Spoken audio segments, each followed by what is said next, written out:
Oh, isang pandar pa. Oh, ayan na. 16 horsepower na Yamanisa, no, guys.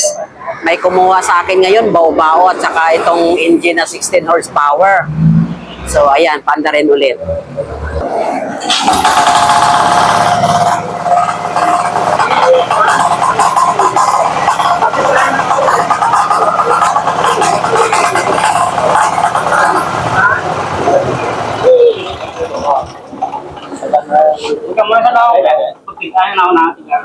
Okay, so ayan, kinuha ni tatay, no? Thank you pala tayo, no? Si Tatay Pilino, taga Badyangan, Iloilo. So yung kinuha niya sa akin, itong 16 horsepower na Yamanisa. Tingnan niyo guys, ang ganda ng muffler niya, oh. Di ba? Ang ganda yung muffler niya. Tapos may kinuha pa siya sa akin na isang bao-bao. So, ang kinuha ni Tatay Pilino, itong vacuum, no? Regular, ito yung nakrusunadahan niya, guys. So, ito yung vacuum natin na bao talaga ang porma. Bao.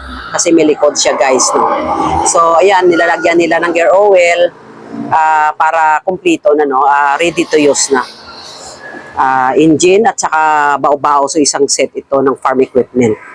So, shout out pala dyan sa ating mga taga-Badyangan farmers, no? Sa lahat ng Badyangan farmers dyan at sa mga viewers natin.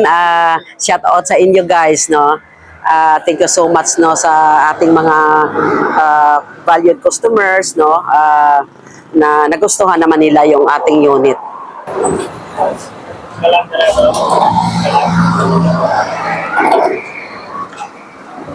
So, ayan guys, oh, ayan ang kanyang bao. So, nalagyan na ng fan belt, tsaka gear oil, meron ng mga pulley. So, ayan guys, kompleto na yan. Engine base yan, naibigay ko na sa kanya na may bolts. So, ayan, no, sa ating mga viewers, salamat sa panonood guys. Thank you so much sa ating mga farmers. Yan.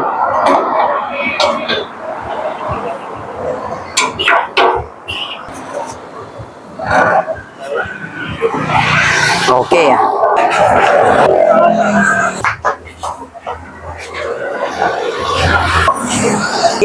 Thank you tayo. Ingat ka mo. Halang ka mo tayo. Oh, sige. Okay, thank you so much. So, ayan guys, natapos na ng pagkargaya na natalian na. So, alis na sila.